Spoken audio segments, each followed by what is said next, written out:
Hi friends, welcome to All-in-One Sharon Rekha channel. Wow, ಬಿಸಿ ಬಿಸಿ dosa, idli, dry jamun, ಶಾವಿಗೆ payasa, rice, papad, ಮಿರ್ಚಿ, ಬಾದಾಮ್ ಪುರಿ, ಪಲ್ಯ ಎಷ್ಟೆಲ್ಲ ಇದೆ. ವಿತ್ ಐಸ್ ಕ್ರೀಮ್ ಸಹ ಇದೆ ನೋಡಿ.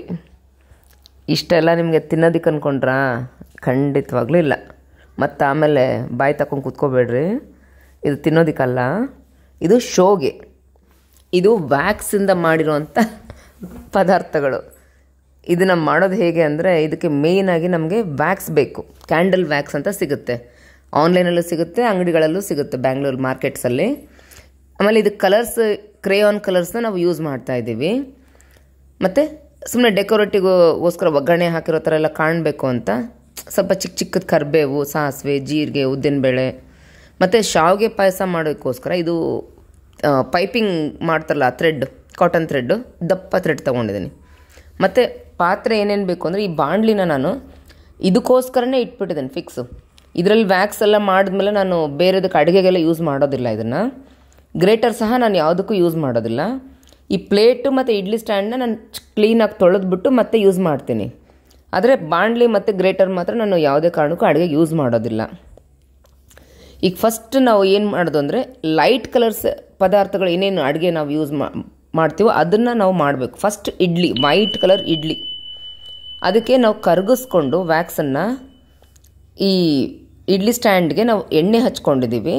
ಮತ್ತು ಮೇಲ್ಗಡೆ ಸಾಸಿವೆ, ಜೀರಿಗೆ ಹಾಕಿ ಇಟ್ಕೊಂಡು, ಈ ಕರಗಿರೋ ವ್ಯಾಕ್ಸನ್ನು ನಾವು ಡೈರೆಕ್ಟಾಗಿ ಹಾಕ್ಬಿಟ್ರೆ ಅದು ಒಂಥರ ಮೇಣದ ಬತ್ತಿ ಕಾಣಿಸ್ತಲ್ಲ ನೈಸಾಗಿ, ಆ ಥರ ಕಾಣಿಸುತ್ತೆ.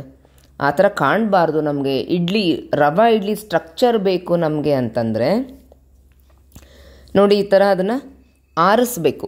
ಈ ಥರ ತಿರುಗಿಸ್ತಾ ಇರಬೇಕು, ಅದನ್ನು ಒಡಿಬೇಕು, ಮಿಕ್ಸ್ ಮಾಡಬೇಕು, ಒಡಿಬೇಕು, ಮಿಕ್ಸ್ ಮಾಡಬೇಕು, ಈ ಥರ ಒಡಿಬೇಕು, ಮಿಕ್ಸ್ ಮಾಡಬೇಕು.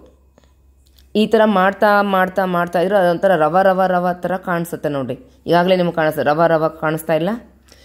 ರವೆ ಇಡ್ಲಿ ಏನು ಮಿಕ್ಸ್ ಬರುತ್ತಲ್ಲ ಹಿಟ್ಟು, ಅದೇ ಥರನೇ ನಮಗೆ ಈ ಸ್ಟ್ರಕ್ಚರ್ ಸಿಗುತ್ತೆ.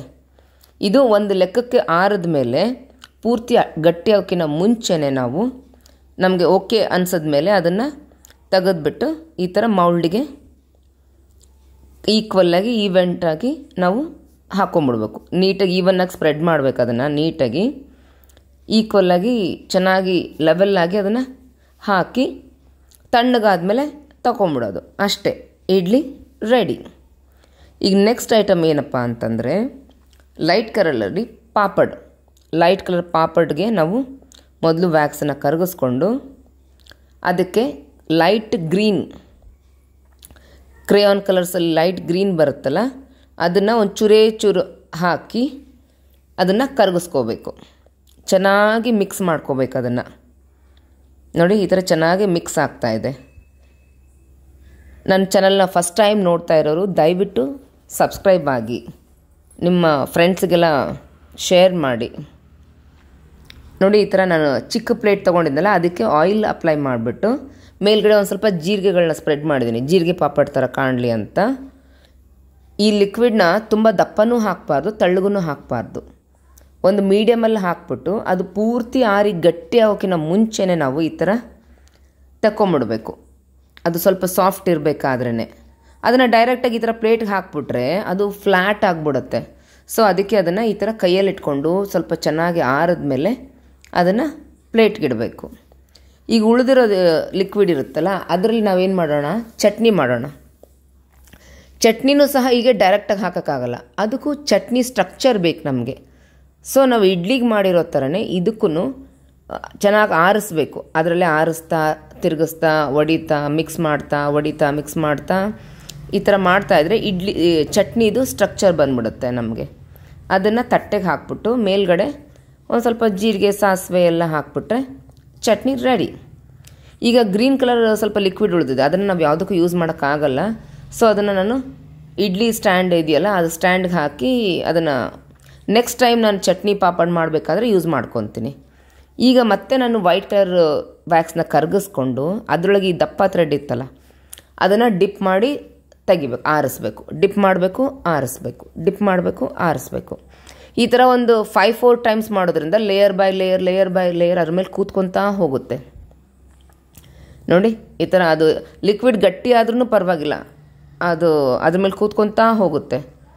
ಎಲ್ಲ ಆದಮೇಲೆ ಕೆಳಗೆ ಒಂದು ಸ್ವಲ್ಪ ಅದು ಗಟ್ಟಿಯಾಗಿರೋ ಲಿಕ್ವಿಡ್ನ ಇದಕ್ಕೆ ಹಾಕ್ಬಿಟ್ಟು ಅದು ಎಳೆಗಳನ್ನ, ದಾರದ ಎಳೆಗಳನ್ನ ದಪ್ಪ ಆಗಿರುತ್ತೆ ಇವಾಗ ಶಾವಿಗೆ ಥರ, ಅದನ್ನೆಲ್ಲ ನೀಟಾಗಿ ಈ ಥರ ಬಿಡಿಸಿ ಶಾವಿಗೆ ಎಳೆ ಥರ ನೋಡಿ ಎಷ್ಟು ಚೆನ್ನಾಗಿ ಕಾಣಿಸ್ತಾ ಇದೆಯಲ್ಲ, ಇಟ್ಬಿಟ್ರೆ ಆಗೋಯ್ತು, ಶಾವಿಗೆ ರೆಡಿ. ನೋಡಿ ಎಷ್ಟು ಚೆನ್ನಾಗಿ ಕಾಣಿಸ್ತಾ ಇದೆ.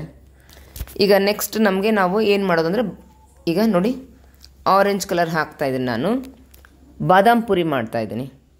ಲೈಟ್ ಆರೆಂಜ್ ಕಲರ್ ಹಾಕ್ಬಿಟ್ಟು ಅದೇ ಪಾಪಡ್ ಪ್ಲೇಟ್ಗೆ ಸೇಮ್ ಪಾಪಡ್ ಹಾಕಿರೋ ಥರನೇ ಮಾಡಿ ಸೇಮ್ ಜಲ್ದಿನೇ ತಕ್ಕೊಂಬಿಡಬೇಕು, ಫುಲ್ ಹಾರ್ಡ್ ಆಗೋಕ್ಕಿಂತ ಮುಂಚೆ. ಆದರೆ ಬಾದಾಮ್ ಪುರಿ ಶೇಪ್ ಕೊಡಬೇಕು ಅಂದರೆ ಚೆನ್ನಾಗಿ ಆರಿಸಿ, ಇನ್ನೇನು ಫುಲ್ ಹಾರ್ಡ್ ಆಗುತ್ತೆ ಅನ್ನೋ ಟೈಮಲ್ಲಿ ಈ ಥರ ಫೋಲ್ಡ್ ಮಾಡಬೇಕು. ಆ ಫೋಲ್ಡ್ ಮಾಡಿದಾಗ ಫ್ಲ್ಯಾಟಾಗಿ ಬೀಳಬಾರ್ದದು, ಈ ಥರ ಬೌನ್ಸ್ ಆಗಿ ಶೇಪ್ ಕೊಡಬೇಕದು, ಅಂದರೆ ಮಾತ್ರ ನಮಗೆ ಬಾದಾಮ್ ಪುರಿ ಶೇಪ್ ಸಿಗೋಕ್ಕೆ ಸಾಧ್ಯ. ಮತ್ತು ಒಂದು ಲವಂಗನ ನಾನು ಇದಕ್ಕೆ ಡೆಕೋರೇಟಿವ್ ಆಗಿ ಈ ಥರ ಹಾಕ್ತಾಯಿದ್ದೀನಿ ನೋಡಿ. ಬಾದಾಮ್ ಪುರಿ ರೆಡಿ. ಈಗ ನೆಕ್ಸ್ಟ್ ಉಳಿದಿರೋ ಏನು ಇದು ಲಿಕ್ವಿಡ್ ಇದೆಯಲ್ಲ, ಈ ಲಿಕ್ವಿಡ್ನ ನಾನು ದೋಸೆ ಮಾಡ್ತೀನಿ. ಇದಕ್ಕೆ ಯಾವುದೇ ಬೇರೆ ಕಲರ್ ಹಾಕಲ್ಲ, ನಾನು ಡೈರೆಕ್ಟಾಗಿ ಆಯಿಲ್ ಅಪ್ಲೈ ಮಾಡಿರೋ ಪ್ಲೇಟಿಗೆ ಹಾಕ್ತಾಯಿದ್ದೀನಿ. ಈ ಲಿಕ್ವಿಡು ಬಿಸಿ ಇರುತ್ತೆ, ಬಿಸಿ ಇರೋ ಟೈಮಲ್ಲಿ ನಾವು ಬ್ರೌನ್ ಕ್ರೇಯಾನ್ ಕಲರ್ ಬ್ರೌನ್ ತಗೊಂಡು ಈ ಥರ ಅದ್ರ ಮೇಲೆ ತಟ್ಟೆ ಮೇಲೆ ಬರೆದ್ಬಿಟ್ರೆ ಆ ಬಿಸಿ ಲಿಕ್ವಿಡು ಅದು ಇದಕ್ಕೆ ತಾಗಿ ಶಾಖ ಇದು ಕರಗಿ ಅದರೊಳಗೆ ಈ ಬ್ರೌನ್ ಕಲರ್ನ ಬಿಟ್ಬಿಡುತ್ತೆ. ಸೊ ಅದು ಶೇಪ್ ಆಗೋಗುತ್ತೆ, ಅದು ಒಂದು ಕಲರ್ ಕೊಟ್ಬಿಡುತ್ತೆ. ಈಗ ನೋಡಿ ತಣ್ಣಗಾಗ್ತಾ ಇದೆ ಅದು ದೋಸೆ. ಪೂರ್ತಿ ಹಾರ್ಡ್ ಆಗೋಕ್ಕಿಂತ ಮುಂಚೆನೇ ನಾವು ಟೈಮ್ನ ಮಾತ್ರ ನಾವು ಒಂಚೂರು ಕೇರ್ಲೆಸ್ ಮಾಡೋ ಹಾಗಿಲ್ಲ, ಭಾಳ ಕೇರ್ಫುಲ್ಲಾಗಿ ನೋಡ್ಕೊತಾ ಇದ್ದು ತೆಗಿಬೇಕು. ನೋಡಿ ಎಷ್ಟು ಚೆನ್ನಾಗಿ ಬಂದಿದೆಲ್ಲ ಕಲರು, ದೋಸೆ ಕಲರು.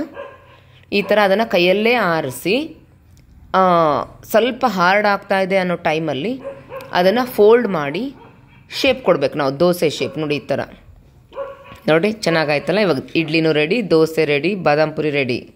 ಈಗ ನೆಕ್ಸ್ಟ್ ಯೆಲ್ಲೋ ಕಲರ್ ಹಾಕ್ಬಿಟ್ಟು ನಾನು ಏನು ಮಾಡ್ತೀನಿ, ಆಲೂಗಡ್ಡೆ ಪಲ್ಯ ಮಾಡ್ತೀನಿ.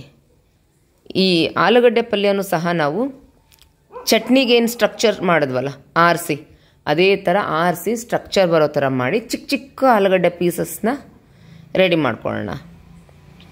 ನೋಡಿ ನನ್ನ ಚಾನಲ್ನ ನೋಡ್ತಾ ಇರೋರು ಎಲ್ಲರೂ ದಯವಿಟ್ಟು ಲೈಕ್ ಮಾಡಿ, ನಿಮ್ಗೇನು ಅನಿಸುತ್ತೆ ಅಂತ ದಯವಿಟ್ಟು ಕಮೆಂಟ್ ಕೊಡಿ.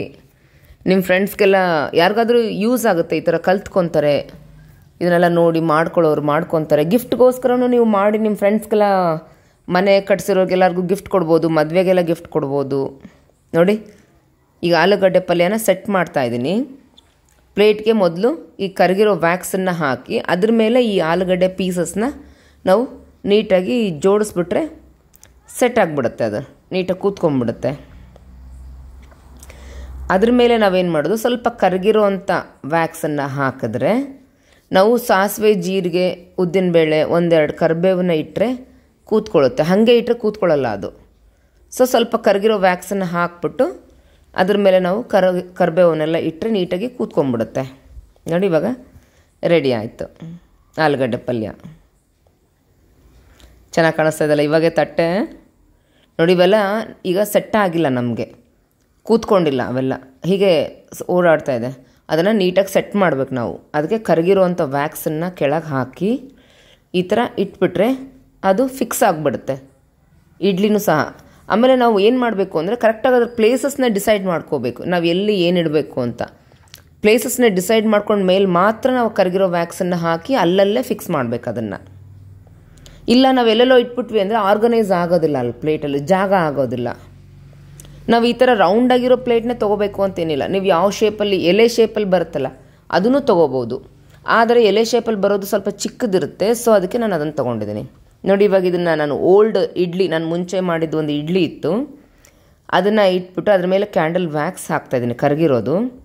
ಆಮೇಲೆ ಇದು ಗ್ರೇಟೆಡ್ ವ್ಯಾಕ್ಸನ್ನು ನಾನು ತುರಿದ್ಬಿಟ್ಟು ಇದಕ್ಕೆ ಆ ಇಡ್ಲಿ ಮೇಲೆ ಹಾಕ್ತಾಯಿದ್ದೀನಿ. ಇದೇನು ಅಂತ ನಿಮ್ಗೆ ಆಗಲೇ ಗೊತ್ತಾಗಿರ್ಬೇಕಲ್ಲ, ರೈಸ್ ಇದು, ಅನ್ನ, ಬಿಳಿಯಾಗಿರುವಂಥ ಮಲ್ಲಿಗೆ ಹೂವಿನ ಥರ ಇರುವಂಥ ರೈಸ್ ಇದು ನೋಡಿ ಎಷ್ಟು ಚೆನ್ನಾಗಿ ಕಾಣಿಸ್ತಾ ಇದೆ. ರೈಸ್ ಇವಾಗ ರೆಡಿಯಾಗಿದೆ. ಅದ್ರ ಮೇಲೆ ಬಿಸಿ ಬಿಸಿ ತುಪ್ಪ ಹಾಕ್ಬಿಟ್ರೆ ವಾವ್ ನೋಡಿ ಈ ಥರ ಕರಗಿರೋವಂಥ ವ್ಯಾಕ್ಸ್ ಹಾಕಿದ್ರೆ ತುಪ್ಪದ ಥರ ಕಾಣಿಸುತ್ತೆ. ಆಮೇಲೆ ಇನ್ನೊಂದು ಏನು ಮಾಡೋಣ ಅಂತಂದರೆ ಇನ್ನೊಂದು ಸ್ವಲ್ಪ ಒಂಚೂರೇ ಇಲ್ಲಿ ಸೈಡಿಗೆ ವ್ಯಾಕ್ಸ್ ಹಾಕಿ ಇದನ್ನು ಗ್ರೇಟ್ ಆಗಿರೋ ವ್ಯಾಕ್ಸನ್ನು ಪುಡಿ ಮಾಡಿಬಿಟ್ಟು ಚೂರು ಇಟ್ಬಿಟ್ರೆ ನೋಡಿ ಏನು ಕಾಣಿಸ್ತಾ ಇದೆ, ಉಪ್ಪು ಕರಗಿರೋವಂಥ ವ್ಯಾಕ್ಸಿನ ಮೇಲೆ ಹಾಕಿದ್ರೆ ಪುಡಿನ ಉಪ್ಪು ಥರ ಕಾಣಿಸುತ್ತೆ. ಇದೇನಪ್ಪ ಅಂದರೆ ರೆಡ್ ಕಲರ್ ಕ್ರೇಯಾನ್ ಹಾಕಿದ್ದೀನಿ, ಇದಕ್ಕೆ ಪ್ಲೇಟ್ ಮೇಲೆ ಹಾಕಿ ಸೆಟ್ ಮಾಡ್ತಾಯಿದ್ದೀನಿ ಇದನ್ನು. ಇದು ಬೀಟ್ರೂಟ್ ಪಲ್ಯ. ರೆಡ್ ಕಲರ್ ಕ್ರೇಯಾನ್ ಹಾಕಿ ಈ ಥರ ಸೇಮ್ ಪಾಪಡ್ ಲೆವೆಲ್ಗೆ ಇದು ಆರಿದ ಮೇಲೆ ಅದನ್ನು ಕಟ್ ಮಾಡಿಬಿಟ್ಟು ಪೀಸಸ್ನ ಈ ಥರ ಶೇಪ್ ಕೊಟ್ಬಿಟ್ಟು ತಕ್ಕೊಂಬಿಟ್ರೆ ನಿಮಗೆ ಬೀಟ್ರೋಟ್ ಪಲ್ಯನೂ ರೆಡಿ. ನೋಡಿ ಎಷ್ಟು ಚೆನ್ನಾಗಿ ಬೀಟ್ರೋಟ್ ಪಲ್ಯ ಪೀಸಸ್ ಬಂದುಬಿಡ್ತು. ಈಗ ನೆಕ್ಸ್ಟ್ ಏನು ಮಾಡ್ತಾಯಿದ್ದೀನಿ, ಆರೆಂಜ್ ಕಲರ್ ಹಾಕ್ತಾಯಿದ್ದೀನಿ. ಆರೆಂಜ್ ಕಲರ್ ಏನಕ್ಕೆ ಹೇಳ್ರಿ, ಮಿರ್ಚಿ, ಮೆಣಸಿನ್ಕಾಯಿ ಬಜ್ಜಿ ಮಾಡೋದಕ್ಕೆ ಸೇಮ್ ನಾವು ಚಟ್ನಿಗೆ ಏನು ಸ್ಟ್ರಕ್ಚರ್ ಕೊಟ್ಟವಲ್ಲ ಅದೇ ಥರ ಆರಿಸ್ತಾ ಹೊಡಿತಾ ಅದನ್ನು ಆರಿಸ್ಬೇಕು ಚೆನ್ನಾಗಿ. ಆದರೆ ಇದಕ್ಕೆ ಶೇಪ್ನ ಮಾತ್ರ ನಾವು ಕೈಯಲ್ಲೇ ಕೊಡಬೇಕು. ಮತ್ತು ಒಂದು ಹಸಿಮೆಣ್ಸಿನ್ಕಾಯಿ ಅಥವಾ ಒಣ ಮೆಣಸಿನ್ಕಾಯಿ ತುಂಬಿರುತ್ತಲ್ಲ ದೊಡ್ಡದು, ಆ ತುಂಬನ್ನು ತಗೊಂಡು ಈ ಕೈಯಲ್ಲೇ ಇದನ್ನು ಶೇಪ್ ಕೊಡ್ತಾ ಅಬ್ಬಾ ಬಿಸಿ ಇದೆ, ವ್ಯಾಕ್ಸ್ ಮಾತ್ರ ಬಿಸಿ ಇರುತ್ತೆ, ಕೈಯಲ್ಲಿ ಶೇಪ್ ಕೊಡೋದು ತುಂಬಾ ಕಷ್ಟ ಆಗುತ್ತೆ. ಬಟ್ ಏನು ಮಾಡೋಕ್ಕಾಗಲ್ಲ, ಆರಿದ್ಮೇಲೆ ನಮ್ಗೆ ಶೇಪ್ ಬರೋದಿಲ್ಲ. ಸೊ ನಾವು ಬಿಸಿ ಇದ್ದಾಗೇ ಅದನ್ನು ಮಿಕ್ಸ್ ಮಾಡ್ಬೇಕು ಚೆನ್ನಾಗಿ. ಅದನ್ನು ಗಟ್ಟಿಯಾಗಿ ಹಿಚ್ಚಿಕ್ತಾ ಉಂಡೆ ಹೇಗೆ ಮಾಡ್ತೀವಲ್ಲ ಅದೇ ಥರನೇ ಕೈಯಲ್ಲಿ ನೋಡಿ. ಈಗ ತುಂಬನ್ನು ಒಳಗಿಟ್ಬಿಟ್ಟು ಈ ಥರ ಹಿಚ್ಚಿಕ್ತಾ ಅದನ್ನು ಚೆನ್ನಾಗಿ ಶೇಪ್ ಕೊಡ್ಬೇಕು ನಾವು. ಅದನ್ನು ಮೆಣಸಿನ್ಕಾಯಿ ಬಜ್ಜಿ ಥರ ಶೇಪ್ ಕೊಟ್ಟೆ ಅದನ್ನು ಫಿಕ್ಸ್ ಮಾಡ್ತಾಯಿದ್ದೀನಿ. ಇವಾಗ ಲಿಕ್ವಿಡ್ ಹಾಕಿ ಫಿಕ್ಸ್ ಮಾಡ್ತಾಯಿದ್ದೀನಿ ನೋಡಿ, ಫಿಕ್ಸ್ ಆಯಿತು.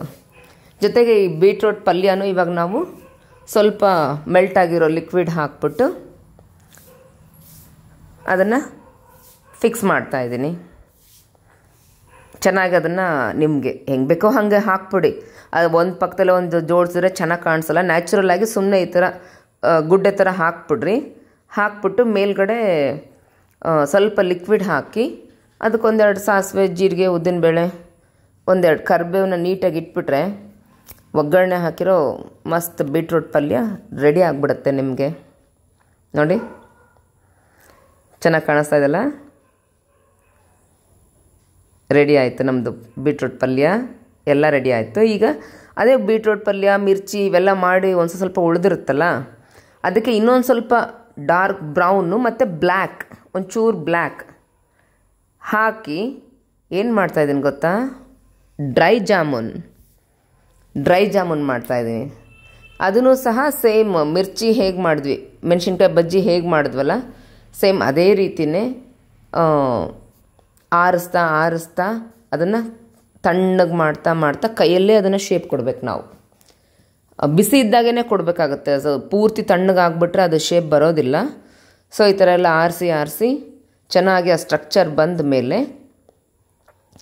ನಾವು ಕೈಯಲ್ಲಿ ತಗೊಂಡು ಅದನ್ನು ಚೆನ್ನಾಗಿ ಶೇಪ್ ಕೊಡಬೇಕು. ನನ್ನ ವಿಡಿಯೋನ ಫುಲ್ ನೋಡಿದ್ದಕ್ಕೆ ತುಂಬ ಧನ್ಯವಾದಗಳು. ನಿಮ್ಮ ಯಾರಿಗಾದ್ರೂ ಹೆಲ್ಪ್ ಆಗುತ್ತೆ ಫ್ರೆಂಡ್ಸ್ಗೆಲ್ಲರಿಗೂ ಶೇರ್ ಮಾಡಿ. ನಿಮಗೆ ಇದನ್ನೆಲ್ಲ ವೀಡಿಯೋಸ್ ಎಲ್ಲ ನೋಡಿ ಏನು ಅನ್ನಿಸ್ತು ಅಂತ ದಯವಿಟ್ಟು ನನಗೆ ಕಮೆಂಟ್ ಮೂಲಕ ತಿಳಿಸಿ. ಮತ್ತೇನಾದರೂ ಇದೇ ಥರನೇ ನೀವು ಪಿಜ್ಜಾ ಮಾಡ್ಕೋಬೋದು, ಗೋಬಿ ಮಂಚೂರಿ ಮಾಡ್ಬೋದು. ಅಕಸ್ಮಾತ್ ನಿಮಗೆ ಪಿಜ್ಜಾ ಏನಾದರೂ ತೋರಿಸ್ಬೇಕು ಅಥವಾ ಗೋಬಿ ಮಂಚೂರಿ ಏನಾದರೂ ತೋರಿಸ್ಬೇಕು ಅಂದರೆ ನನಗೆ ಕಮೆಂಟ್ ಮೂಲಕ ತಿಳಿಸಿ. ನಾನು ನಿಮಗೋಸ್ಕರ ಪಿಜ್ಜಾದ ಪ್ಲೇಟು ಮತ್ತು ಗೋಬಿ ಮಂಚೂರಿ ಪ್ಲೇಟ್ನೆಲ್ಲ ಮಾಡಿ ನಾನು ನಿಮಗೆ ತೋರಿಸ್ತೀನಿ. ನೋಡಿ ಇವಾಗ ಬಿಸಿ ಬಿಸಿಯಾಗಿರೋ ಡ್ರೈ ಜಾಮೂನ್ ರೆಡಿ ಆಗ್ತಾಯಿದೆ. ನೀಟಾಗಿ ಶೇಪ್ ಕೊಡಬೇಕು ಅದನ್ನು ನಮ್ಮ ಕೈಯಲ್ಲೇ. ಈ ಥರ ಚೆನ್ನಾಗಿ ಬಿಸಿ ಇರುತ್ತೆ, ಕಷ್ಟ ಆಗುತ್ತೆ, ಬಟ್ ಓಕೆ. Thank you.